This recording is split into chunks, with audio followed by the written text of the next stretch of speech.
நாமத்துக்கு மகிமை உண்டாகட்டும். கிறிஸ்துவுக்குள் மிகவும் பிரியமான என் அன்பு சகோதர சகோதரிகளே, உங்கள் யாவரையும் மீண்டும் வரப்போகிற கர்த்தரும் இரட்சகருமான இயேசு கிறிஸ்துவின் இந்த நாமத்தினால வாழ்த்தி வரவேற்கிறேன். இந்த நாளிலே ஒரு வசனத்தை வாசிப்போம். ஏசாயா தீர்க்கதரிசியின் புஸ்தகம் 57வது அதிகாரம் 1வது வார்த்தை. ஏசாயா தீர்க்கதரிசியின் புஸ்தகம் 57வது அதிகாரம் 1வது வார்த்தை.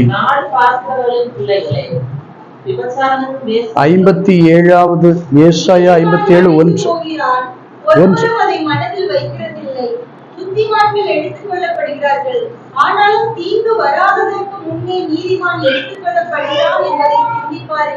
நீதிமான் எடுத்துக் கொள்ளப்படுகிறான்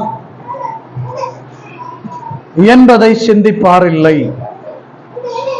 பிரியமான தேவனுடைய பிள்ளைகளே, நான் போன வாரத்தில்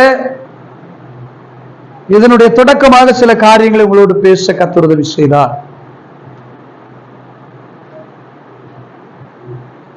தீங்கு நாள் வருவதற்கு முன்பு நீதிமான் எடுத்துக் கொள்ளப்படுகிறான். எப்படிப்பட்டதான தீங்கு? நான் போன வாரத்தில் சொன்னேன். ஒன்று, இந்த உலக பிரகாரமான தீங்கு, கஷ்டம், வேதனை, போராட்டம். எப்படிப்பட்டதான காரியங்கள் வருகிறதற்கு முன்பு கர்த்தர் தம்முடைய நீதிமானை அவர் எடுத்துக் கொள்ளுகிறார். இரண்டாவது, நான் உங்களுக்கு கடந்த வாரத்தில் சொன்னேன்,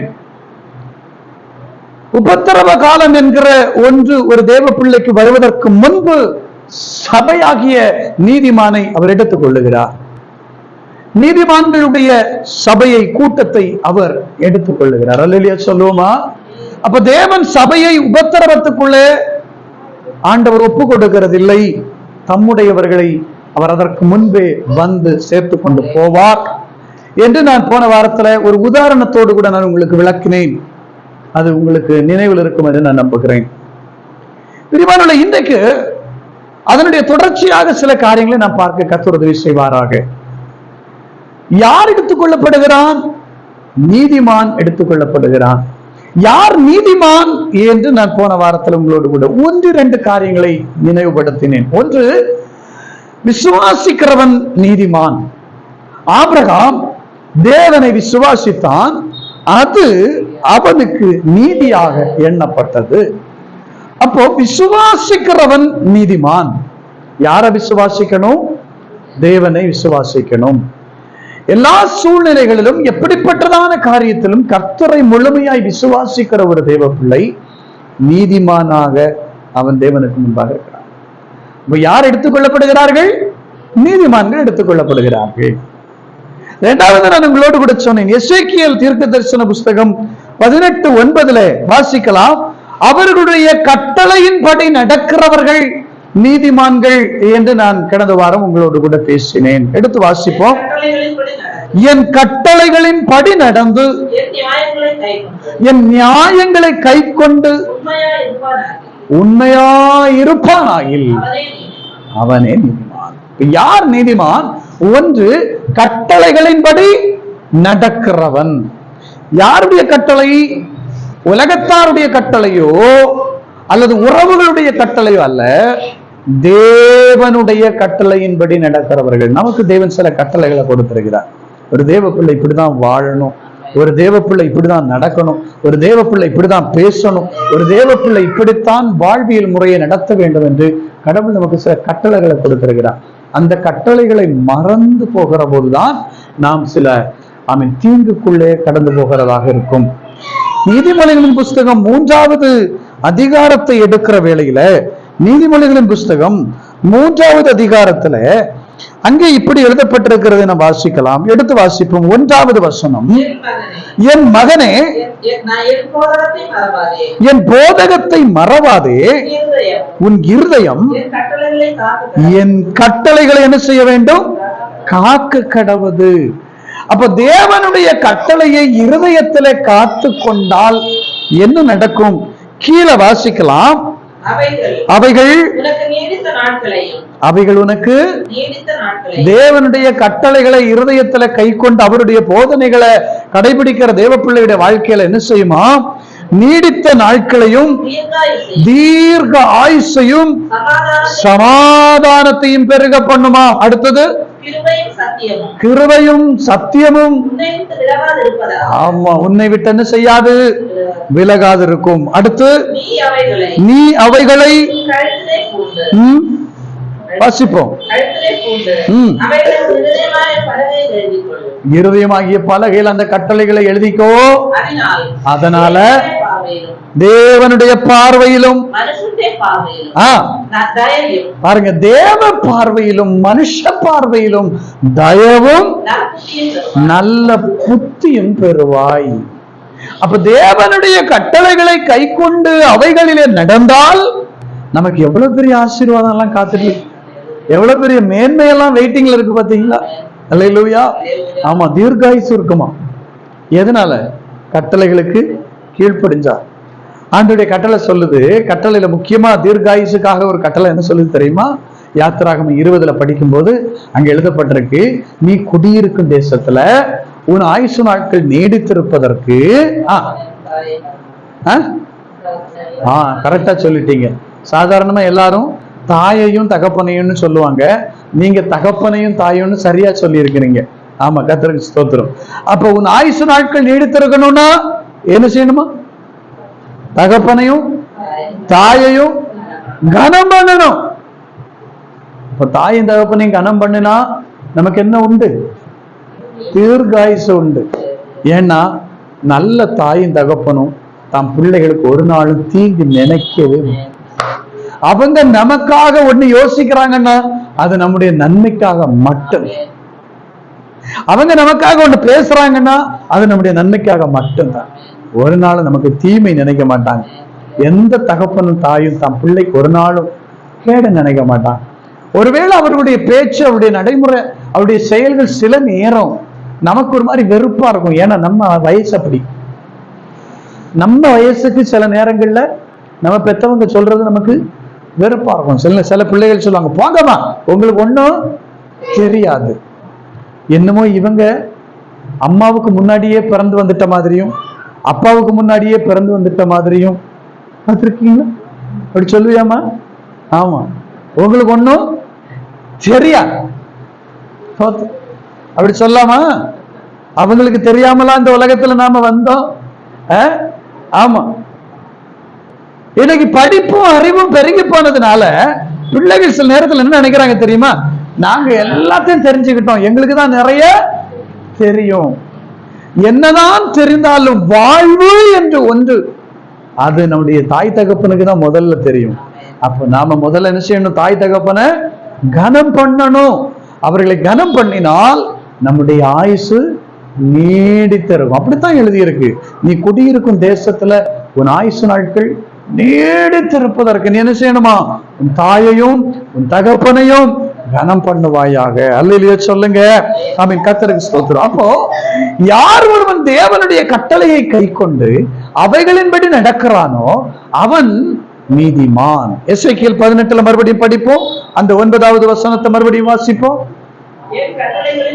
என் கட்டளைகளின்படி நடந்து என் நியாயங்களை கை கொண்டு உண்மையா இருக்கணுமா? எதெல்லாம் கடைபிடிக்கணும்? ஒண்ணு, கட்டளை என்ன செய்யணுமா? கடைபிடிக்கணுமா? ரெண்டாவது என்ன செய்யணுமா? தேவன் நியாயத்தை கடைபிடிக்கணுமா? தேவன் நியாயத்தை கடைபிடிக்கணும். சாதாரணமா நான் போன வாரம் உங்களுக்கு சொன்னேன், ஒரு கூட நான் உங்களுக்கு எடுத்து சொல்றேன். சாதாரணமா சபைகள்ல என்ன நடக்கும்னா, நம்ம சகோதரி, நம்ம சபையில விசுவாசி பக்கத்து வீட்டுல வேணும்னே வம்பிழுத்து தேவையில்லாத பிரச்சனையெல்லாம் இழுத்துட்டு வந்தா கூட இவங்க செய்த வேலைக்கு தான் அவன் திட்டிருப்பான். சண்டைக்கு வந்திருப்பாங்க, கெட்ட வார்த்தை பேசியிருப்பாங்க, இல்லைன்னா கொண்டு போய் கேஸ் கூட கொடுத்துருப்பாங்க. ஆனா இவங்க வந்து பாஸ்டர்கிட்ட சொல்லுவாங்க, பாஸ்டர் என் பக்கத்துல ஒரு பிசாசு எப்ப பார்த்தாலும் எனக்கு எதிரா எழும்பு. அதுல பாஸ்டரை மடக்கிறதுக்குன்னே ஒரு பாயிண்ட் அந்த அம்மா வச்சிருக்கோம். பாஸ்டரை கைக்குள்ள போடுறதுக்கு, பாஸ்டருக்கு பாரம் வரணும், வருத்தம் வரணும், அவர் உண்மையா பாரத்தோட ஜெபிக்கணுங்கிறதுக்காக ஒரு பாயிண்ட் அந்த அம்மா யூஸ் பண்ணும். என்ன பாயிண்ட் தெரியுமா? என்ன பாயிண்ட் தெரியுமா? நான் ஜெபிக்கும் போது வேணும்னே அவங்க என்ன பண்றாங்க? சண்டைக்கு வராங்க பாஸ்டர். ஆக்சுவலி அவங்க சண்டைக்கு போனது ஏன் தெரியுமா? இப்படி மணிக்கூறுகளை ஜெபம் பண்ணிக்கிட்டு இப்படி அநியாயம் பண்றிய, நீ எல்லாம் எதுக்கு ஜெபிக்கிறேன்னு தான் அவ கேட்டதே. புரியுதா உங்களுக்கு? அதுக்குதான் அவன் சண்டைக்கு போனது. ஆனா அதை உணராம பாஸ்டர்ட்ட இவ ஒரு பிட்ட போடுவா பாருங்க. பாஸ்டர் என்ன ஜெபிக்க விட மாட்டேங்க பாஸ்டர். அப்ப உடனே பாஸ்டர் என்ன பண்ணுவாரு? ஒரு விசுவாசியும் ஒரு பக்கத்து வீட்டு ரட்சிக்கப்படாத மனுஷன் ஜெபிக்க விட மாட்டேங்கானே. உடனே நம்ம பாஸ்டர் போய் முழங்கால் போட்டு, ஆண்டவரே அந்த சகோதரனை சந்தியும் ஜெபிப்பார். ஆனா உண்மையில யாருக்கு வேண்டி ஜெபிக்கணும்? யாருக்கு வேண்டி ஜெபிக்கணும்? ரட்சிக்கப்பட்ட நம்ம ஆளுக்கு வேண்டிதான் ஜெபிக்கணும். ஏன்னா அவனை இருக்கிற அவன் ஏற்கனவே ரட்சிக்கப்படாதவன், அவனை ரட்சிப்புக்குள்ள வராத அளவுக்கு பண்றது பூரா நம்ம ஆளு. கவனிக்கணும். ஒருவேளை பாஸ்டர் என்ன பண்ணலாம்? காணிக்கை கொடுக்கறதுனால, சபைக்கு வர்றதுனால, தசம பாகம் கொடுக்கறதுனால நம்ம விசுவாசிக்க வேண்டி பாஸ்டர் சப்போர்ட் நிற்கலாம். ஆனா பரலோகம் சப்போர்ட் நிற்குமான்னு கேட்டா, பரலோகம் நியாயத்தின் பக்கம் நிற்கும். அல்லேலூயா. ஆமா, சகோதரர் ராபர்ட்டுக்கு பக்கம் பாஸ்டர் நிற்கலாம். ஆனா பரலோகமும் கடவுளும் யார் பக்கம் நிற்பா? ஆறுமுகத்துக்கு பக்கத்துல சாட்சி நியாயம் இருந்தா, நீதி இருந்தா, பரலோகம் அவங்க பக்கம் நிற்கும். அப்ப தேவப்பிள்ளை என்ன செய்யணும்? நியாயத்தை நடப்பிக்கணும். ஆமேன்னு சொல்லுங்க. அப்ப நம்ம எப்பவுமே இதை மறந்துடவே கூடாது. புரியுதா உங்களுக்கு? அலசி பார்க்கணும், நம்ம பக்கம் குற்றம் இருக்கா, உண்மையில நம்ம பக்கத்துலதான் தவறு இருக்கா, நிதானிக்கணும். ஆவிக்குரியவன் எல்லாவற்றையும் ஆராய்ந்து நிதானிக்கிறான். திருவிருந்து எடுக்கிறதுக்கு முன்னாடி நம்ம வாசிக்குவோம், கொரிந்தியர் 11 வாசிப்போம், நம்மை நாமே நிதானித்தால் நாம் நியாயம் தீர்க்கப்படும். அப்போ ஒரு தேவ பிள்ளை நியாயம் தீர்க்கப்படக்கூடாதுன்னா அவங்க என்ன செய்யணும்? தங்களை தாங்களே நிதானித்து பார்க்கணும். இன்னைக்கு நம்மளை நாம நிதானிக்கிறது இல்ல, இன்னைக்கு நம்மளை நாம நிதானிக்கிறது இல்ல, மாறாக நம்மளை பக்கத்து வீட்டுக்காரன் நிதானிச்சுட்டு இருக்கிறான். ரட்சிக்கப்படாத யாரோ ஒருத்தர் நம்மை குறித்து நிதானிக்கிறாங்க. இவங்கெல்லாம் கிறிஸ்தவங்களாம், இவங்கெல்லாம் ஒயிட் அண்ட் ஒயிட்ல அலைகிறாங்க, இவங்கெல்லாம் காலையில ஞாயிற்றுக்கிழமை பைபிளை தூக்கிட்டு சபைக்கு போறாங்க, ஆனா இவங்க வாழ்க்கையை பாருங்க இப்படி எல்லாம் நடந்துக்கிறாங்களேன்னு நம்மை குறித்து ஒரு நிதானம். கிறிஸ்தவங்க போய் பேசலாமா? யார் கேட்கிறா? ரட்சிக்கப்படாதவன் கேட்கிறான், அவிசுவாசி கேட்கிறான். கிறிஸ்தவனுக்கு சண்டைக்கு கெட்ட வார்த்தை பேசலாமா? கிறிஸ்தவன் சண்டை போடலாமா? கிறிஸ்தவன் பொய் சாட்சியை உருவாக்கலாமா? கிறிஸ்தவன் பொய்யா ஒரு காரியத்தை பேசலாமா? யார் சொல்றா? ரட்சிக்கப்படாத அவிசுவாசி. கிறிஸ்தவன் ஒரு விஷயத்தை 3 விஷயமா திருச்சு பொய்யாய் புரட்டாய் பேசலாமா, செய்யலாமா? அவன் கிறிஸ்தவனா? இது யார் கேட்கிறா? ரட்சிக்கப்படாதவன் கேட்கிறான். அப்ப தேவனுடைய பிள்ளைகள் நியாயத்தை நடப்பிக்க வேண்டும். அநீதி நம்மில் காணப்படாம நம்மை நாமே நிதானித்தால் நாம் நியாயம் தீர்க்கப்படும். அப்ப நம்மளை நாம உட்கார்ந்து நிதானிக்கணும். என்கிட்ட தவறு இருக்கா, என்கிட்ட குறை இருக்கா, நான் என்ன பண்ணேன்? ஒவ்வொரு நாளும் காலையில எழும்பின உடனே ஆண்டவரை சொல்லணும், ஆண்டவரை இந்த நாள் முழுவதும் நீர் நடத்தணும். நான் காலையில எழும்பி பாடுற ஒரு கவி உண்டு, எப்பவுமே காலையில எழும்பி ஒரு பாடுற பாட்டு, இந்த நாளில் ஒவ்வொரு நிமிடமும் உந்தன் நினைவால் நிரம்ப வேண்டும். இந்த நாளில் ஒவ்வொரு நிமிடமும் உந்தன் நினைவால் நிரம்ப வேண்டும்.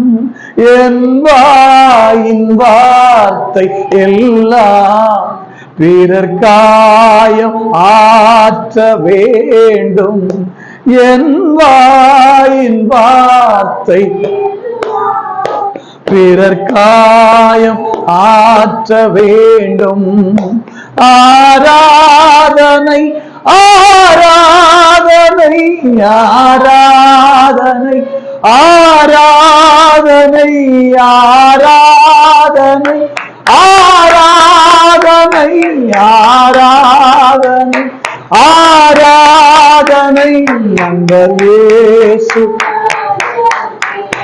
ஓ ஆவியான தேவனுக்கே, அன்பர் இயேசு ராஜனுக்கே, ஆவியான தேவனுக்கே. அல்லேலூயா. அப்ப காலையில எழும்பி ஆண்டவரை நான் கேட்பேன், ஆண்டவரை இந்த நாளில் ஆமென் ஒவ்வொரு நிமிஷமும் நான் உம்முடைய நினைவினால் நிரம்பி இருக்கணும். என் வாயின் வார்த்தைகள் ஒரு நாளும் அநியாயமா இருக்கக்கூடாதுங்கிறதுல நான் ரொம்ப கவனமா இருக்கிறேன். அதற்காக செபிக்கிறேன். அல்லேலூயா. அப்ப தேவ பிள்ளைகள் அவன் இந்த விஷயத்துல ரொம்ப கவனமா ரொம்ப தெளிவா இருக்கணும். ஒரு நாளும் நம்முடைய நாவில் அநியாயம் காணப்பட்டிருக்கூடாது. கடவுளையும் கூட இருக்கிறாருங்கிற திமிர்ல, நான் பல மணி நேரம் ஜெபிக்கிறவங்கிற திமிர்ல, நான் பரிசுத்தவான் என்கிற திமிர்ல நாம் என்ன செஞ்சிடக்கூடாது? அநியாயமாய் சிந்திக்கவோ, அநியாயமாய் பேசவோ, அநியாயமாய் பழி போடவோ, அநியாயமாய் குற்றப்படுத்தவோ, அநியாயமோ காயப்படுத்தவோ, அநியாயமாய் ஒரு நாள் எந்த காரியத்தையும் செய்துவிடக் கூடாது. தேவன் நீதியின் பக்கம் அல்லாமல் அநீதியின் பக்கம் நிற்க மாட்டார். அப்போ யாருடைய பக்கத்துல அநியாயம் இருக்காதோ அவர்கள் நீதிமான்களாய் இருக்கிறார்கள். வாசித்த வசனத்தை மறுபடியும் வாசிப்போம். என் கட்டளைகளின்படி நடந்து என் நியாயங்களை கை கொண்டு, ஆமா, அதுல உண்மையா இருக்கணுமா? எப்படி இருக்கணுமா?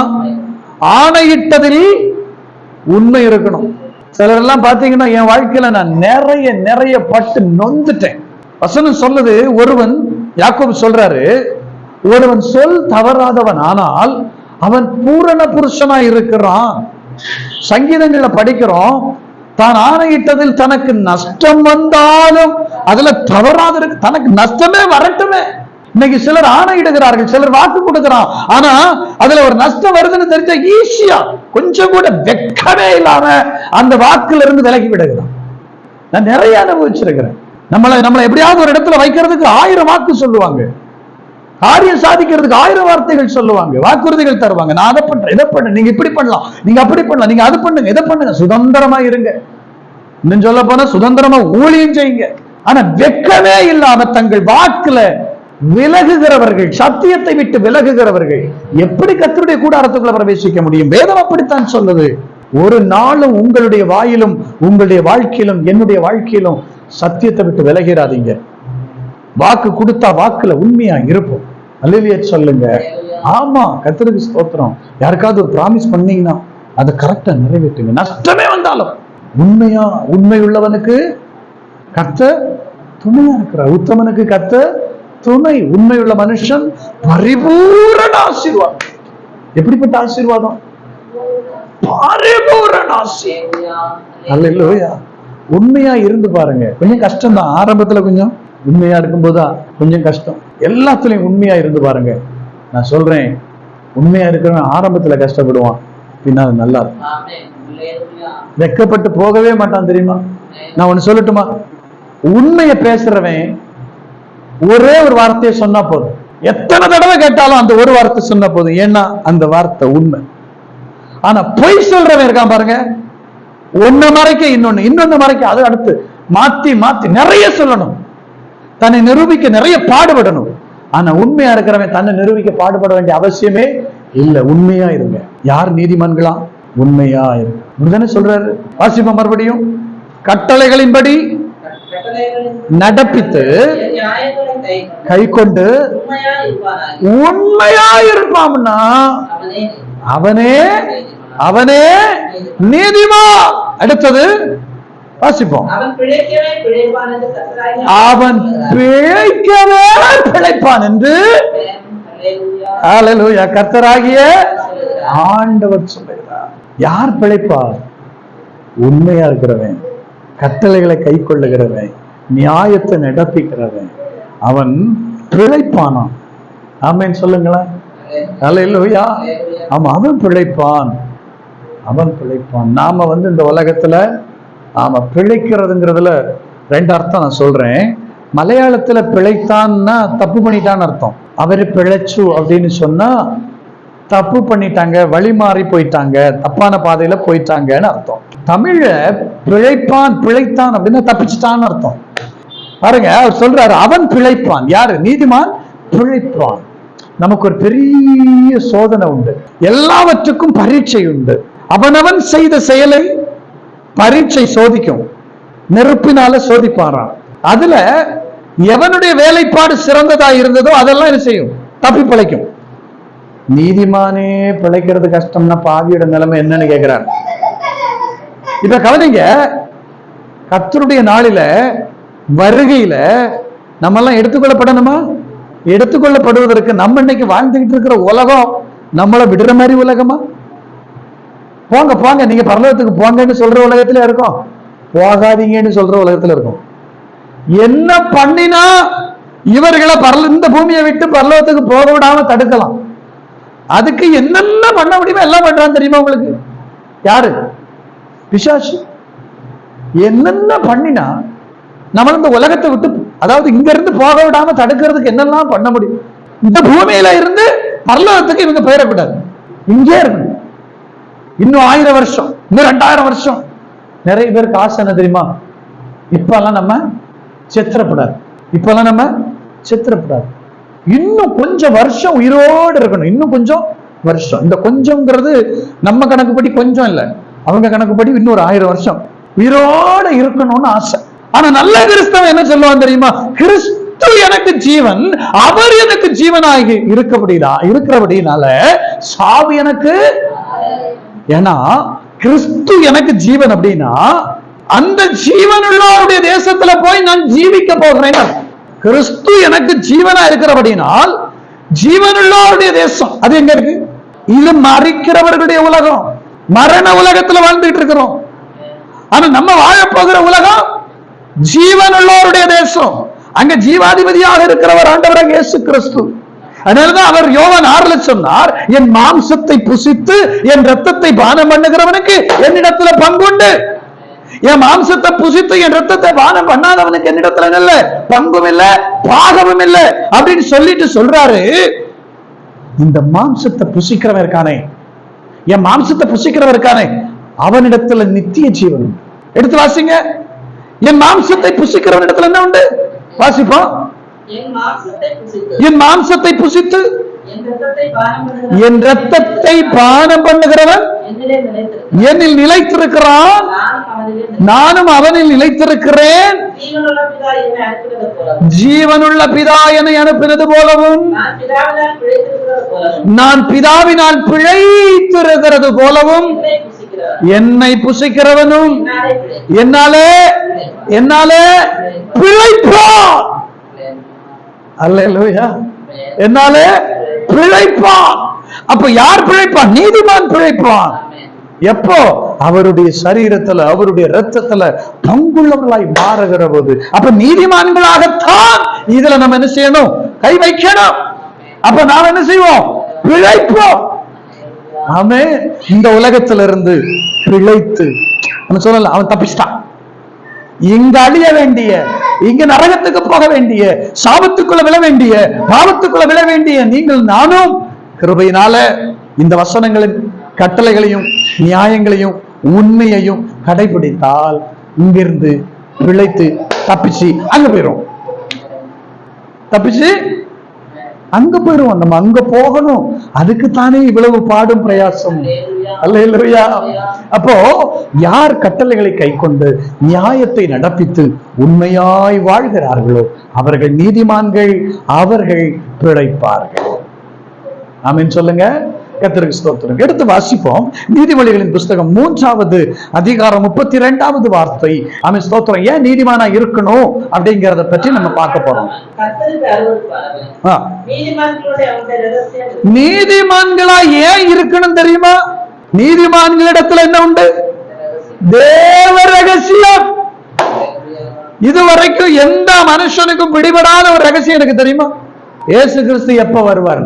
இயேசு கிறிஸ்து எப்ப வருவார்னு எந்த மனுஷனாவது எவனாவது நாள் குறிச்சு டேட் சொன்னான்னா தயவு செய்து நம்பாதீங்க, அவன் பொய் சொல்றான். ஏன்னா இயேசுவே சொன்னார், பிதா தவிர வேறொருவரும் அந்த நாளையும் அந்த நாளிகையையும் அறிய மாட்டான். அப்படி இருக்கும்போது ஒருத்தன் எழும்பி நின்னுகிட்டு யூடியூப்லயோ இல்ல பிரசங்க மேடையிலயோ இன்ன வருஷம் இன்ன தேதியில இன்ன மாசத்துல இயேசு வருவாருன்னு சொன்னா அது பொய். ஆனா நான் உங்களுக்கு ஒரு உண்மையை சொல்றேன். நீங்க நீதிமான்களாய் நீங்களும் நானும் வாழ்ந்தா நமக்குள்ள வாழ்கிற ஆவியானவர் அவர் என்ன செய்வார் தெரியுமா? நம்ம ஆவியை தட்டி உணர்த்தி கொண்டே இருப்பார். நமக்கு தெரியாத ஒண்ணு நம்ம ஆவியில புலப்பட்டுக்கிட்டே இருக்கும். அந்த உணர்வு நமக்கு இருந்துகிட்டே இருக்கும். நமக்கு சீக்கிரம் இயேசு வரப்போறாரு, இயேசு சீக்கிரமா வரப்போறாருங்கிற அந்த உணர்வு வர வர வர வர நாம் என்ன செய்ய ஆரம்பிப்போம் தெரியுமா? உலகத்தார் வாழ்வது போல வாழ மாட்டோம், உலகத்தார் பேசுவது போல பேச மாட்டோம், உலகத்தார் நடந்து கொள்வது போல நடந்து கொள்ள மாட்டோம். உலகத்தார் ஆசைப்படுவது போல எல்லாத்தையும் நம்ம ஆசைப்பட மாட்டோம். இன்னைக்கு நம்ம என்ன செய்யறோம்? வீடு வாங்குறோம், கார் வாங்குறோம், பங்களா வாங்குறோம், பத்தல இடம் வாங்குறோம், நிலம் வாங்குறோம், அங்க பூமி இங்க பூமி. எனக்கு தெரிந்த ஒரு குடும்பத்துக்கு ஒரு 8-10 இடத்துல இடம் வாங்கி போட்டிருக்காங்க.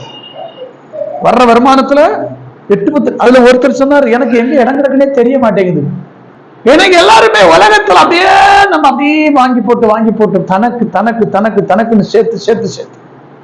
ஆனா நல்ல நீதிமான் என்ன சொல்லுவான் தெரியுமா? எனக்கென்று எதுவும் இல்ல, இப்பூமி சொந்தம் இல்ல, எனக்கென்று எதுவும் இல்ல,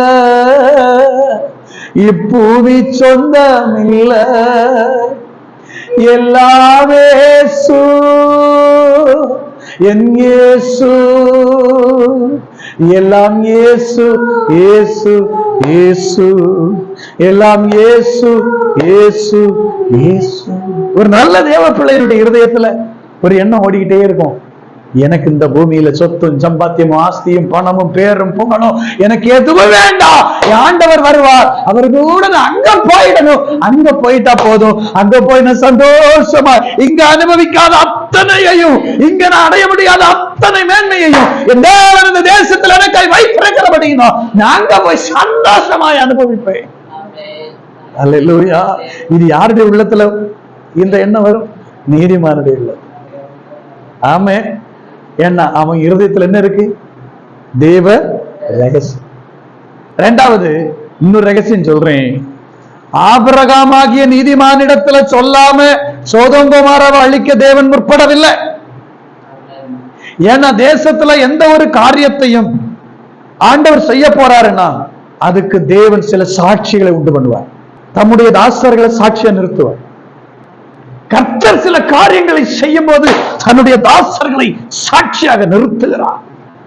சோதோம் கொமோரா பட்டணத்தை அழிக்கிறதுக்கு ஆபிரகாமை சாட்சியா வச்சார். தேசத்துல எதை பண்ணணும்னாலும் ஆண்டவர் தம்முடைய தாசர்களை சாட்சியா வைக்கிறார். அல்லேலூயா சொல்லுங்க. பூமிக்கு ஒண்ணு செய்ய போறேன்னா என் தாசனுக்கு சொல்லாம நான் செய்வனான்னு கேட்கிறார். ஆமா ஆமா. உலகத்துக்கு ஒண்ணு வரப்போகுதுன்னு ஆண்டவர் தம்முடைய தாசர்களுக்கு சொல்லுவார். கர்த்தருக்கு ஸ்தோத்திரம். இப்ப கவனிங்க, கர்த்தருக்கு ஸ்தோத்திரம். வாசித்த வசனத்துக்குள்ள நம்ம கடந்து வருவோம்.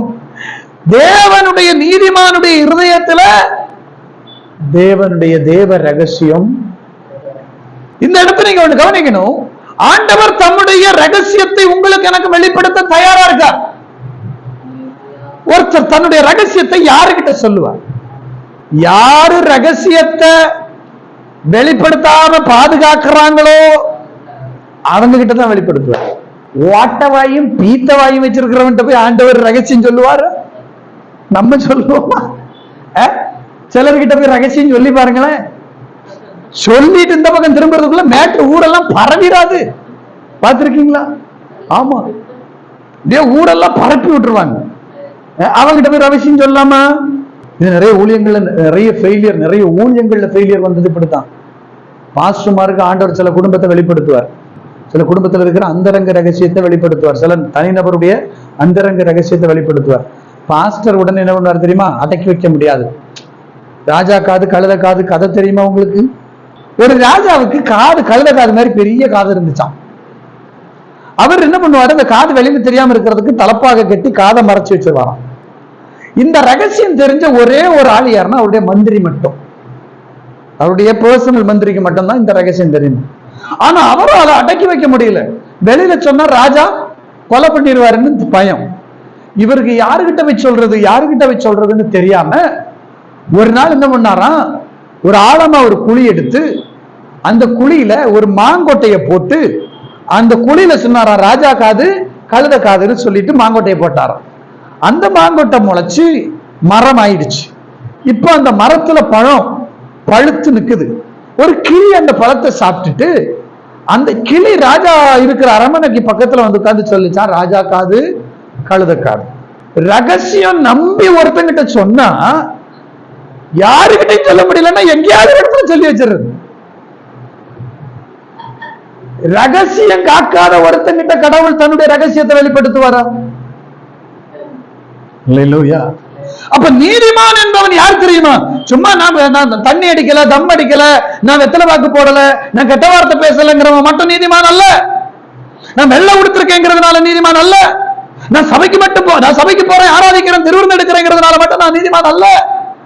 ரகசியம் காக்கிறவனும் நீதிமானே. அடுத்தவனுடைய ரகசியத்தை ஊரெல்லாம் கொட்டடித்து அவனை கேவலப்படுத்தி அவனை அவமானப்படுத்தி அவனுடைய வாழ்க்கையை சீரழிக்கணும்னு நினைச்சா அவன் நீதிமானா இருக்க முடியாது. அவனிடத்துல தேவ ரகசியம் வராது. ஆண்டவர் ஒரு நாளும் தன்னுடைய ரகசியத்தை சொல்ல மாட்டார்.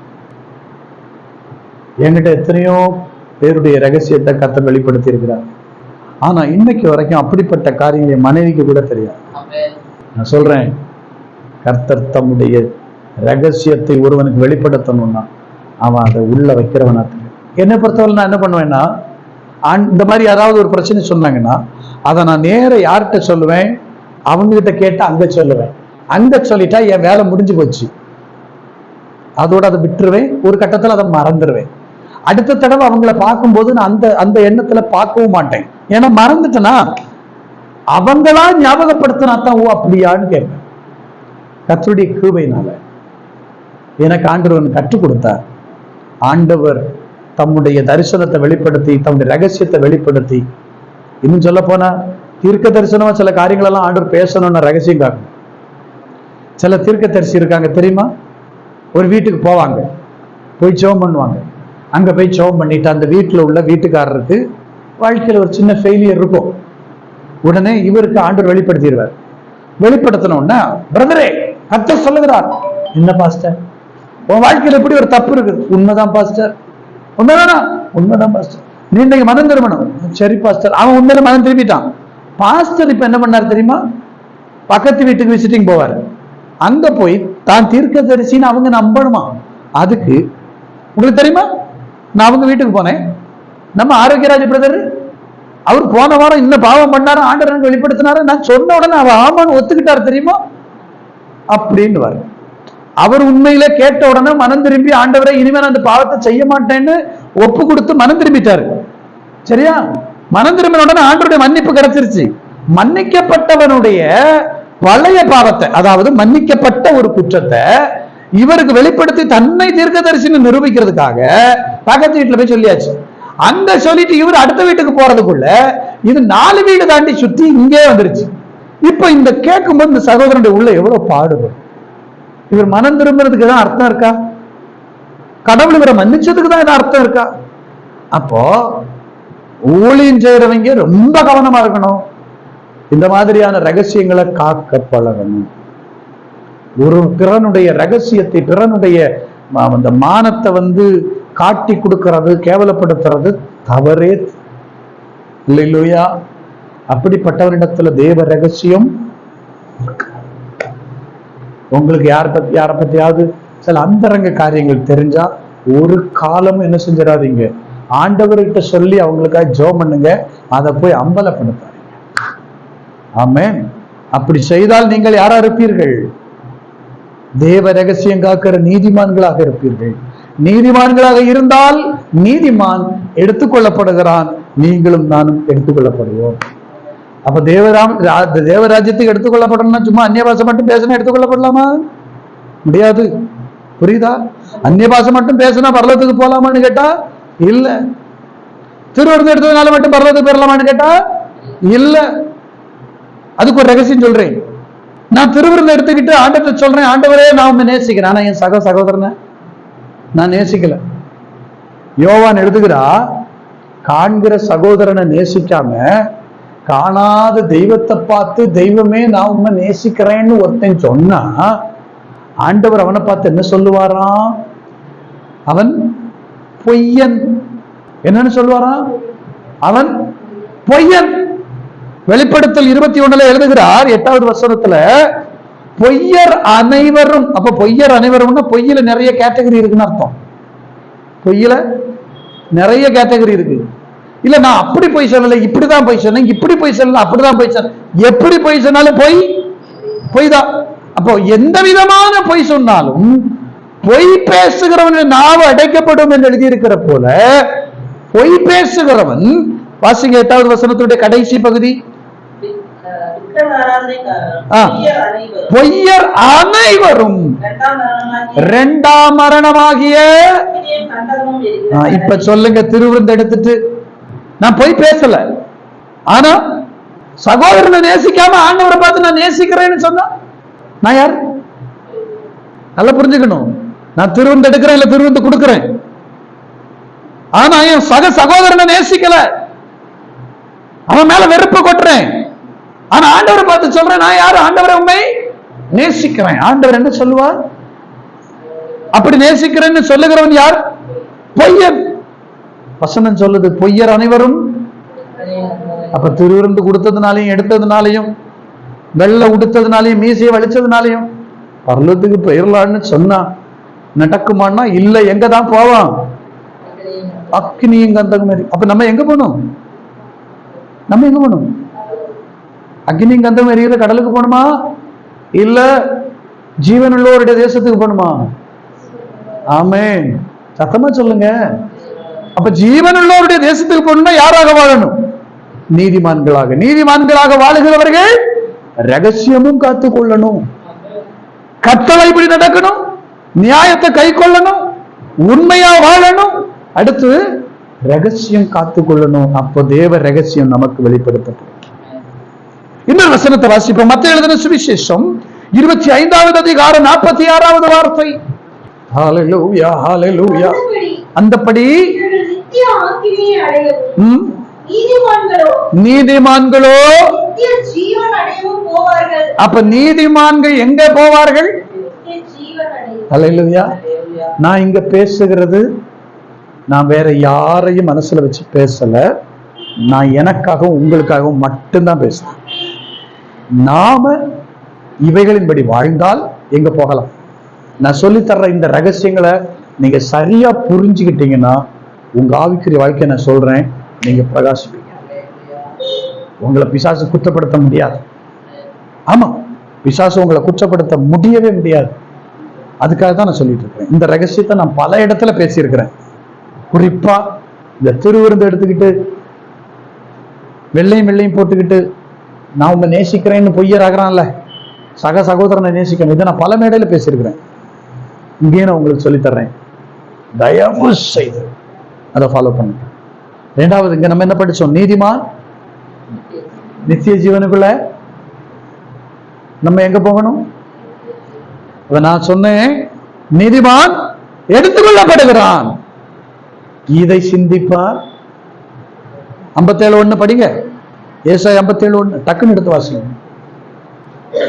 எல்லாரும் பைபிள் வாசிக்கணும், சரியா? நீதிமான் மடிந்து போகிறான் இல்லை. அடுத்து நீதிமான் எடுத்துக்கொள்ளப்படுகிறான் என்பதை சிந்திப்பார். நீதிமான்கள் எங்க எடுத்துக்கொள்ளப்படுகிறார்கள்? நித்திய ஜீவனுக்குள்ள. அல்லேலூயா சொல்லுங்க. நீதிமான் யார் என்று உங்களுக்கு காட்டிட்டேன். நீதிமான் யார், எப்படி இருந்தால் நீதிமானா இருக்கலாம் நான் உங்களுக்கு சொல்லி கொடுத்துட்டேன். அப்படி இருந்தால் அவனிடத்துல இந்த பூமியில வாழ்கிற காலம் வரைக்கும் அவனுக்குள்ள என்ன இருக்கும்?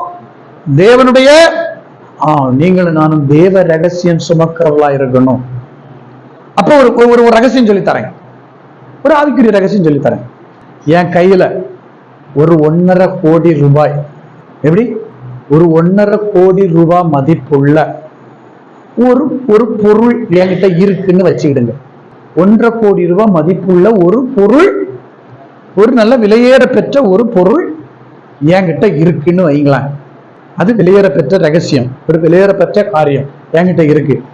இது கொள்ளையிடுறதுக்கு என்கிட்ட இப்படி ஒரு விஷயம் இருக்குன்னு வெளியில தெரிஞ்சா கொள்ளைக்காரர்கள் வருவார்களா மாட்டார்களா? திருடன் வருவானா மாட்டானா? அல்லேலூயா. அப்ப நான் இதை எவ்வளவு பாதுகாக்கணும்? ஏன்னா அதை திருடுறதுக்கு திருடன் திருடவும் கொல்லவும் அழிக்கவுமே பிசாசு வருவான். தேவ ரகசியம் எனக்குள்ள இருக்குமானால் அதை எடுத்துக்கொண்டு போவதற்கு, திருடுவதற்கு பிசாசு பல ரூபத்துல வருவான். அப்ப இதை பாதுகாக்கிறதுக்கு எவ்வளவு பாடுபடணும் தெரியுமா? தேவ ரகசியம் பெறுவது பெரிய விஷயம் இல்ல, அதை பாதுகாக்கிறது தான் பிரச்சனை.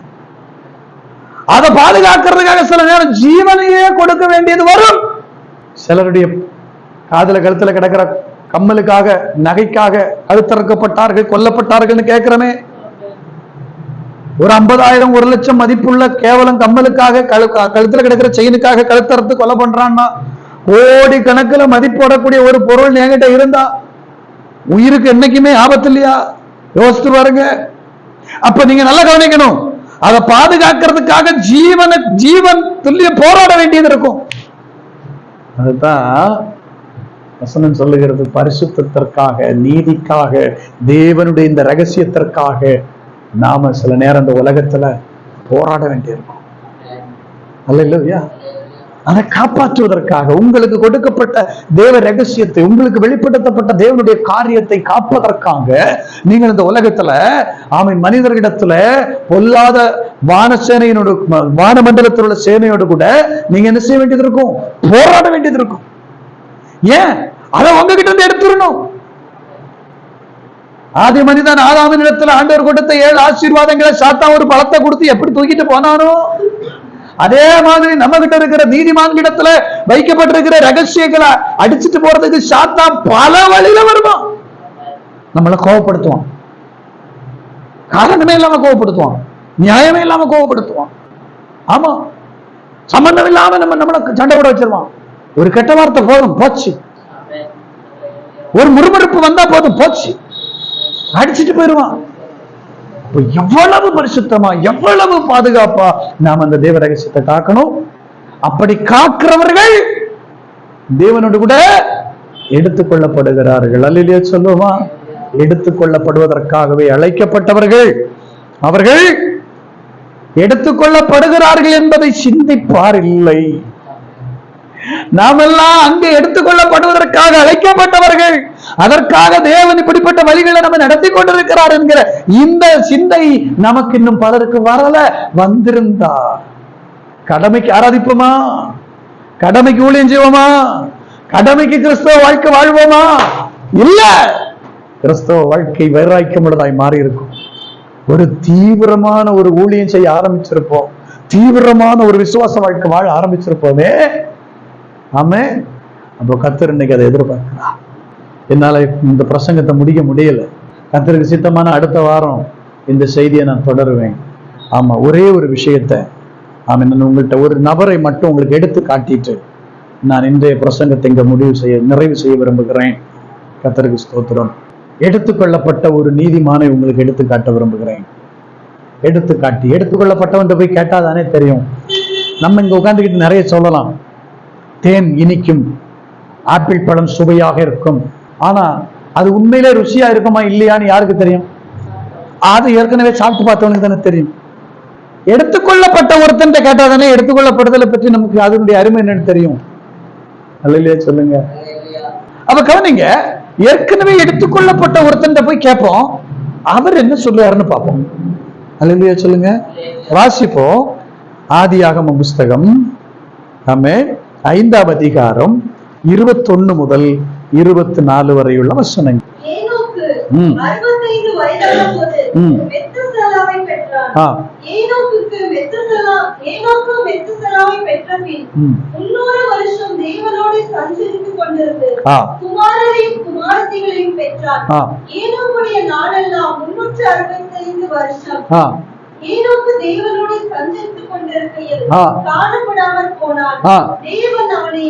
தேவன் அவனை எடுத்துக்கொண்டார். அல்லேலூயா சொல்லுங்க. அப்ப எடுத்துக்கொள்ளப்பட்ட மனிதர்களில் முதலாவது ஒரு நீதிமான் ஒருத்தர் இருக்கிறார். யாரு? ஆமென். அந்த எடுத்துக்கொள்ளப்பட்டவர்கிட்ட போய் கேட்டாதான், எப்படிங்க நீங்க இப்படி வாழ்ந்தீங்க இந்த உலகத்துல? நாங்களும் எடுத்துக்கொள்ளப்படணும்னு ஆசைப்படுறோம், நாங்களும் நீதிமானா வாழணும்னு ஆசைப்படுறோம். ஆனா எப்படி நீங்க, ஏன்னா அங்க எழுதி இருக்கு 300 வருஷம் அதுக்கப்புறம் 65 வயசுல மெத்தூசலாவை பெற்றாராம். சரியா? கல்யாணம் எத்தனை வயசுல ஆச்சுன்னு எழுதல. 65 வயசுல மெத்தூசலாவை பெற்றார். அது மூத்த பையனா லாஸ்ட் பையனான்னு இல்ல, நல்லா புரிஞ்சுக்கணும். 3வது பையனா 4வது பையனான்னு தெரியாது. மெத்தூசலாவை பெறும்போது 65 வயசு. அப்ப கல்யாணம் அது 50 கூட ஆயிருக்கலாம். 50 கல்யாணம் ஆயிருந்தா 51 இருந்து 64 வரைக்கும் ஒண்ணு பெத்து போட்டிருப்பாங்களே. அந்த கணக்குப்படி பார்த்தா பையன் 15வது பையனா கூட இருக்கலாம்ல. புரியுதா? ஆமா, அவன் எத்தனாவது பையன் நம்மகிட்ட குறிப்பு இல்லை. ஆனா அவனை பெற்ற போது அவன் தேவனோடு சஞ்சரிக்க ஆரம்பித்தான். மறுபடியும் அந்த முதல் வசனத்தை படிப்போம். 21. பெற்றான்.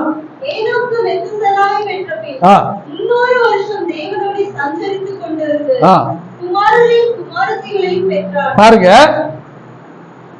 இவனை பெற்ற பிறகு இன்னும் 300 வருஷம் தேவனோட சஞ்சரிச்சிருக்கிறான். அதுக்கப்புறம் பிள்ளைகளையும். அப்ப நம்ம அவர்கிட்ட போய் கேட்டா, இவர்கிட்ட கேட்டா நல்ல யோசனை கிடைக்கும். யார்கிட்ட? ஏன்னா ரொம்ப வருஷம் குடும்பம் நடத்தி குடும்ப வாழ்க்கை நான் என்னன்னு பார்த்து தலைமுறைகளை பெற்று வளர்த்து ஆளாக்கி இல்ல இவ்வளவு செஞ்ச மனுஷங்கிட்ட போய் எப்படியா நீர் எடுத்துக்கொள்ளப்பட்டீரு, உம்மால மட்டும் எப்படியா இப்படி கடவுளோட சஞ்சரிக்க முடிஞ்சிச்சுன்னு கேட்டா அவர்கிட்ட கேட்டா சொல்லி தருவார். குடும்ப வாழ்க்கையே இல்லாத ஒருத்தர்கிட்ட போய் நீங்க எப்படின்னு கேட்டா குடும்பம்னா என்னன்னு எனக்கு என்னத்த தெரியும் அப்படின்னு ஈஸியா மலிப்பிட்டு போயிடுவார். கரெக்டா? அல்லேலூயா. ஆமா. அப்போ ஏனோக்கின் இடத்துல கேட்டாதான் நமக்கு தெளிவான பதில் கிடைக்கும். இந்த ஏனோக்கு ஆதாமிலிருந்து 7வது தலைமுறை நமக்கு தெரியும் இல்லையா? ஆமா, ஆதாமினுடைய மகன் சேத்து, 130 வயசுல பிறந்த சேத்துக்கு பிறந்த பையன் ஏனோசுடைய மகன் கேனானுடைய மகன் மகலாலேயருடைய மகன் யாரேதுக்கு பிறந்தவன் தான் இந்த ஏனோக்கு.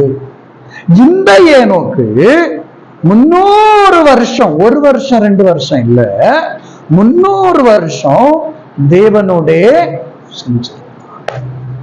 என்ன ஒரு நிமிஷம் பாருங்க, காலையில எழும்பும்போது அந்த அம்மா கர்ப்பிணியா இருந்திருக்கும், அடுத்த குழந்தைக்கு தயாரா இருந்திருக்கும். இவரு காலையில எழும்பி தேங்காய் எல்லாம் திருவி கொடுத்து மசாலா எல்லாம் அரைச்சு கொடுத்து இளைய அடுத்த மூத்த பிள்ளைலாம் இருக்காங்கல்ல அவங்கள்ட்ட, டேய் தம்பியை பாத்துக்கடா, நீ தங்கச்சியை பாத்துக்க அப்படின்னு குழந்தைகளெல்லாம் ஒப்படைச்சிட்டு இல்ல அடுத்த பிள்ளைகிட்ட கூப்பிட்டு பாரு மத்தியானம் அம்மா சோறு வைப்பா நீ வடிச்சு போடுறேன்னு அப்படின்னு பிள்ளைகளெல்லாம் ஒப்படைச்சிட்டு 9 மணிக்கோ 10 மணிக்கோ ஆட்டையும் கொண்டுட்டு ஐயா எங்க போயிருப்பாரு, கொண்டாட்டிட்டு போயிட்டு வரேன், நான் ஆடு மேய்க்க போறேன்னா. ஐயா எங்க போறாரு? ஆடு மேய்க்க போறேன்னா, வேலைக்கு போறேன்னு கிளம்புறாரு. ஆனா இவர் போனதெல்லாம் எங்க தெரியுமா? ஆண்டவர்கிட்ட பேசுறது.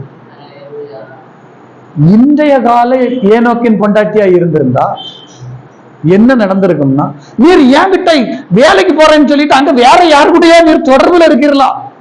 என்ன கூப்பிட்டாச்சுன்னா தான் அது சொல்லுது, நீங்கள் தொடர்பு கொள்ளும் வாடிக்கையாளர் வேறொருவருடன் தொடர்பில் உள்ளார். போன் பண்ணும் போதெல்லாம் அதான் சொல்லுது, நீங்கள் தொடர்பு கொள்ளும் வாடிக்கையாளர் வேறொரு நபருடன் முதல்ல சொல்லிச்சு பேசி கொண்டிருக்கிறார், இப்ப தொடர்பு உள்ளார்ல சொல்லுது. இன்னைய காலத்துல அப்படி சஞ்சரிச்சிருந்தா இந்த மாதிரி எல்லாம் பிரச்சனை எல்லாம் ஏனோக்கு சந்திச்சிருக்கணும் இல்லையா? அப்ப ஆனா அன்னைக்கு ஏனோக்கிட்ட ஏமா நான் போயிட்டு வரேன் போனார். போகும்போது நான் நான் நான் தியானிச்சு எனக்கு ஆவியானவர் காட்டி கொடுத்த ஒரு ரகசியத்தை உங்களுக்கு சொல்றேன். காலையில கிளம்பி ஆட்டெல்லாம் கூட்டிக்கிட்டு எல்லாத்தையும் சொல்லிட்டு பாய் போயிட்டு வரேன்னு நேர ஐயா காட்டு பக்கம் வந்த உடனே அங்க இவருக்கு வேண்டி வெயிட்டிங். யாரு? தெய்வம் வந்து இவருக்கு வேண்டி வெயிட்டிங், எப்படா வருவான்னு காத்துக்கிட்டே இருக்காருல இல்லையா? சொல்லுங்களேன். தாவீது சொல்றாரு, நான் அதிகாலையில எழும்பி நான் தேவ சந்நிதியில வந்து என்ன செய்வேன், ஆயத்தமாகி காத்திருப்பேன். நம்ம நம்ம அப்படி கிடையாதுலாம். நம்ம அதிகாலையில் எழும்பி தேவ சமூகத்தில் எங்க காத்திருக்கிறோம்? அவர்லாம் நமக்கு அதிகாலையில் எழும்பி உட்கார்ந்து காத்துட்டு இருக்கிறாரு. நான் பாக்குறேன், ஏனோக்கு வீட்டுல இருந்து கிளம்பும் போதே ஆண்டவர் வந்துருவாரு. வந்த உடனே ஆடு மேய்க்கணும். இவன் கடவுளோட போயிட்டு ஆட்டை அனாதையா விட்டுட்டு போக முடியுமா? ஆடு பாவம் அனாதையா நிற்குமே. அப்போ எனக்கு ஆண்டவர் ரகசியம் சொல்லி கொடுத்தார். சிஎம் வராருன்னா கூடவே யார் வருவா? டிஜிபி வருவார்ல. டிஜிபி வராருன்னா கூடவே கொஞ்சம் கான்ஸ்டபிள், அவரு இவரு இன்ஸ்பெக்டர் சப் இன்ஸ்பெக்டர் ஏகப்பட்ட டீம் வரும் பத்தியா. கடவுள் வராருன்னா கடவுளோட யாரெல்லாம் வருவா? தேவ தூதர்கள். யார்? எந்த தூதர்லாம் வருவான்? மிகாவேலும் வருவாரு, காவிரியலும் வருவார். புரியுதா? ஆமா, ஏகப்பட்ட தூதர்களுடைய பட்டாளம் கூடவே வருங்களா. அப்படி இவ்வளவு பட்டாளம் கூட வரும்போது அங்க ஒரு ரகசியத்தை எனக்கு காட்டி கொடுத்தாரு. தேவனோடு சஞ்சரிக்கிற ஒரு ஏனோக்குடைய ஆட்டை ஏனோக்கும் அவன் பிள்ளைகளை மேய்க்கணும்னு அவசியம் இல்லை. அந்த ஆட்டை தேவன் தம்முடைய தூதர்களை கொண்டுனே. எப்படி ஏனோக்கு ஆண்டர்கிட்ட வந்த உடனே எப்படி இருந்திருக்கும்? வந்த உடனே டெய்லி காலையில வந்த உடனே ஹாய், தூரத்துல வரும்போது ஹாய் சொல்லிட்டு ஓடி வந்திருப்ப. 2 பேரும் ஹாய் சொல்லிட்டு ஓடி வந்து கட்டி பிடிச்சி, எப்படி இருக்க, நல்லா இருக்கியா, நேற்று சாயங்காலம் போனவே, நீ எப்படா விடியும் காலையில வருவேன்னு நான் உனக்கு வேண்டி காத்துக்கிட்டு இருந்தேன்னு ஆண்டவர் சொல்லியிருப்பார். ஏன்னு சொல்லியிருப்பான், எவ்வளவு வேலை இன்னைக்குன்னு பார்த்து அவ எக்ஸ்ட்ரா பொரியல் வைக்கணும்னு சொல்லியா, அது அந்த பீன்ஸை இப்படிதான் நறுக்கி தரணும்னு கேட்டா, அதெல்லாம் வெட்டி கொடுத்துட்டு வரதுக்குள்ள நான் பட்ட பாடு. நீங்க வந்து வெயிட் பண்ணுவீங்கன்னு எனக்கு தெரியும். அதான் நான் அடிச்சு பிடிச்சி அறக்க பறக்க ஏதாவது சாப்பிட்டியா?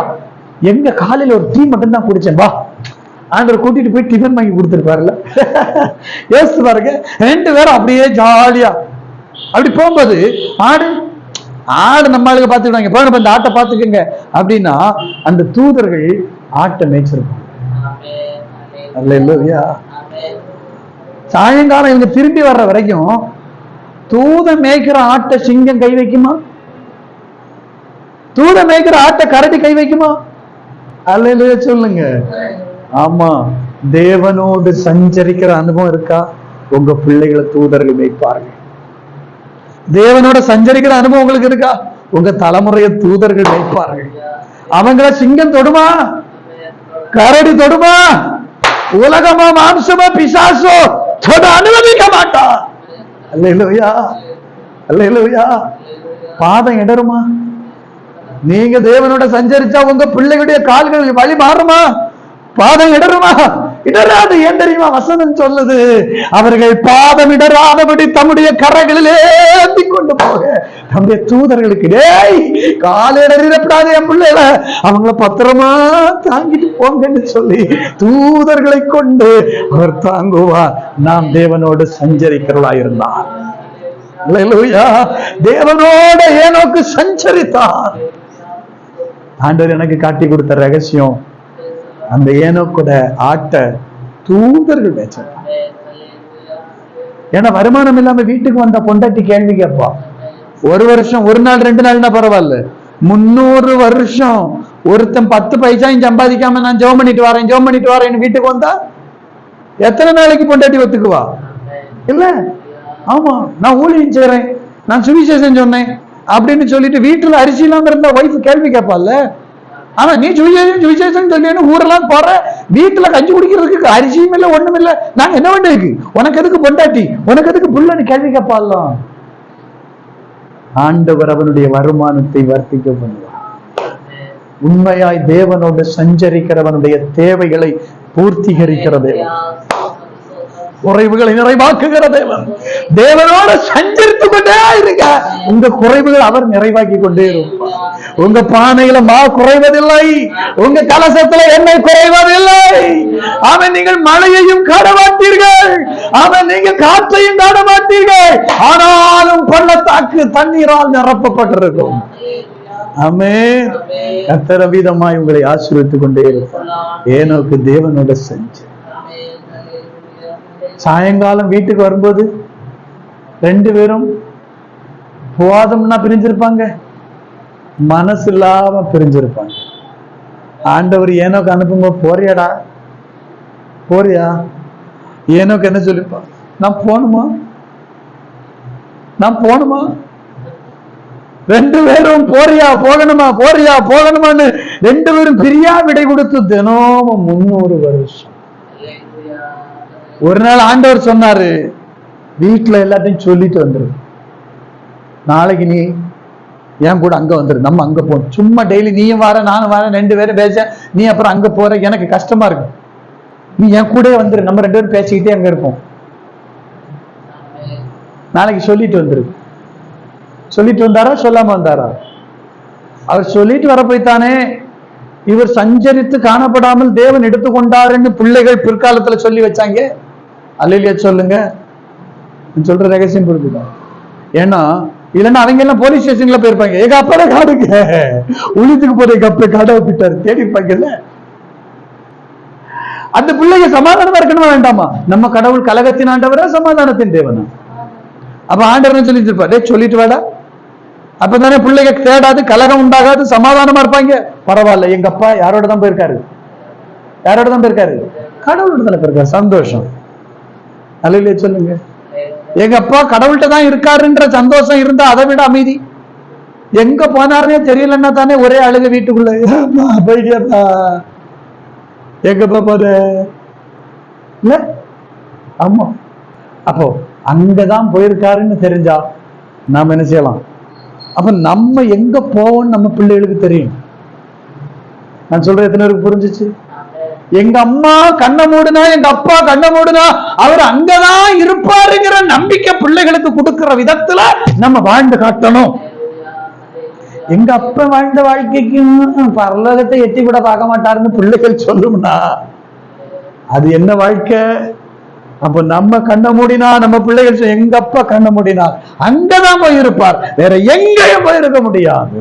அப்படி சொல்லக்கூடிய அளவுக்கு நாம் இந்த உலகத்துல சாட்சி உள்ள ஒரு வாழ்க்கை. ஏனோக்கு அப்படி ஒரு வாழ்க்கை வாழ்ந்ததுனால அந்த குடும்பத்துல கலகம் இல்லை, அந்த குடும்பத்துல அமைதி உண்டாச்சு. ஆமீன் சொல்லுங்க பாப்போம். கூட்டிட்டே விட்டார். தேவனவனை நீதிமான் எடுத்துக்கொள்ளப்படுகிறார். அதை சிந்திப்பார் இல்லை. இன்னைக்கு கர்த்தருடைய பந்தியில கை வைக்க போறோம், அந்த சிந்தையோட கை வைப்போம். நானும் ஒரு நாள் எடுத்துக்கொள்ளப்படுவேன். என் ஆண்டவர் வருவார், அவர் என்னை எடுத்துக்கொள்வார், நான் அவரோடு கூட அந்த ராஜ்யத்துக்குள்ள பிரவேசிப்பேன் என்கிற நம்பிக்கையோட கர்த்தருடைய பந்தியில கை வைப்போம். தொடர்ச்சியை நான் அடுத்த வாரத்துல உங்களோடு பேசுகிறேன். கர்த்தர் உதவி செய்வார். கண்களை மூடி ஆண்டுடைய வார்த்தைக்காய் ஒப்பு கொடுப்போம். நல்ல பிதாவே, இந்த வேளையில எங்களை தாழ்த்துக்கிறோம். எல்லாம் கண்களை மூடி ஒரு நிமிஷம் ஆண்டுட்டு சொல்லுவோமா, ஆண்டுட்டு சொல்லுவோமா, ஆண்டுட்டு சொல்லுமா. அப்பா, உம்முடைய வருகையில் எடுத்துக்கொள்ளப்படுகிற ஒரு நீதிமானா என்ன மாற்றுங்கப்பா. உம்முடைய வருகையில காணப்படுகிற ஒரு நீதிமானா என்ன மாற்றுங்கப்பா. எங்களிடத்துல குறைகள் இருக்குமானால், ஆமே, நாங்கள் எங்கேயாவது உடைய கட்டளையை மீறி இருப்போமானால் எங்களை மன்னியும். நியாயக்கேடு எங்களிடத்தில் இருக்குமானால் எங்களை மன்னியும். நீதிகேடு இருக்குமானால் எங்களை மன்னியும். எங்கேயாவது நாங்க அநியாயமா ஏதாவது பேசி இருந்தாலோ, அநியாயமாய் சொல்லி இருந்தாலோ, செய்திருந்தாலோ, செயல்பட்டு இருந்தாலோ எங்களை மன்னியும், எங்களை மன்னியும், எங்களை மன்னியும். சொல்லுங்க சொல்லுங்க, ஆண்டவரை மனப்பூர்வமா சொல்லுங்க. ஆமென், ஸ்தோத்திரம். நாங்கள் ஆண்டவரே நீதி பாலிக்க, நியாயம் பாலிக்க கிருபை தாங்க. நாங்க நியாயத்தை நடப்பிக்க, நீதியை நடப்பிக்க கிருபை தாங்க. உண்மையுள்ள ஒரு வாழ்க்கை எங்களுக்கு தாங்க. உண்மையுள்ள ஒரு வாழ்க்கை, உண்மையுள்ள வாழ்க்கை, உண்மையுள்ள வாழ்க்கை, உண்மையுள்ள வாழ்க்கை. ஏனோக்கை போல எடுத்துக்கொள்ளப்பட்ட ஏனோக்கு, ஆமென், தேவனோடு சஞ்சரித்த அந்த வாழ்க்கை. ஆமென், ஸ்தோத்திரம். குடும்பத்தை மறந்து, ஊரை மறந்து, உலகத்தை மறந்து, ஆமென், ஸ்தோத்திரம், தேவனை மாத்திரம் சிந்தித்துக் கொண்டு, அவரை மாத்திரம் நினைத்துக் கொண்டு, அவரோடு மாத்திரம் வாழ்கிற ஒரு வாழ்க்கை ஏனோக்கு வாழ்ந்தது போல இந்த நாட்கள் நாங்களும், ஆமென் தகப்பனே, உலகத்தினுடைய ஆடம்பரங்களை, ஆசா பாசங்களையோ, ஆமென், இந்த உலகத்தினுடைய பொய்யான மாயையான காரியங்களை, ஆமென், நாங்கள் வெறுத்து கர்த்தரை மாத்திரம் பற்றி கொண்டு, மெய்யா எங்கள் தேவனுக்கு நேராக உம்மை பற்றி கொண்டு மோடு நடக்கிற ஒரு அனுபவம், உம்மை சார்ந்து மோடு சஞ்சரிக்கிற அனுபவம் எங்களுக்கு தாரும். கேளுங்க, எல்லாரும் கேளுங்க, வாயை திறந்து கேளுங்க. எவ்வளவு பெரிய ஒரு ஆழமான ரகசியங்களை கர்த்தர் இன்னைக்கு நம்மோட பேசி இருக்கிறா. ஆமென், கர்த்தருக்கு ஸ்தோத்திரம். ஆண்டவருக்கு நன்றி சொல்லுங்க. இந்த வார்த்தைகளுக்கு கீழ்ப்படிந்து நடக்க எங்களுக்கு கிருபை தாருன்னு கேளுங்க, கிருபை தாருன்னு கேளுங்க. ஹல்லேலூயா, ஹல்லேலூயா, ஹல்லேலூயா. நல்ல பிதாவே, இப்போதும் கேட்ட இந்த வசனத்தின்படி அப்பா, ஏனோக்கை போல நாங்கள் உம்மோடு சஞ்சரிக்கணுமே. கட்டளைகளை கை கொண்டு, நியாயத்தை நடப்பித்து, தகப்பனே, உண்மையுள்ள ஒரு வாழ்க்கை வாழ்ந்து, தேவ ரகசியத்தை எங்கள் உள்ளில் நாங்கள் பெற்றுக்கொண்டு அதை காத்துக்கொண்டு, அப்பா, நாங்கள் எடுத்துக்கொள்ளப்படணும். நீதிமான் எடுத்துக்கொள்ளப்படுகிறான், நித்திய ஜீவனுக்குள் எடுத்துக்கொள்ளப்படுகிறான். நாங்கள் அந்த நித்திய ஜீவனுக்குள் எடுத்துக்கொள்ளப்படணும். நாங்க நித்திய ஜீவனை இழந்துடக்கூடாது. என் மாம்சத்தை புசித்து என் ரத்தத்தை பானம் பண்ணுகிறவனுக்கு நித்திய ஜீவன் உண்டு என்று எழுதியிருக்கிறதே. நாங்கள் அந்த நித்திய ஜீவனுக்குள்ள பிரவேசிக்க எங்களை ஆயத்தப்படுத்தும். ஆசீர்வதியும். இயேசுவின் மூலம் செபிக்கிறோம் நல்ல பிதாவே.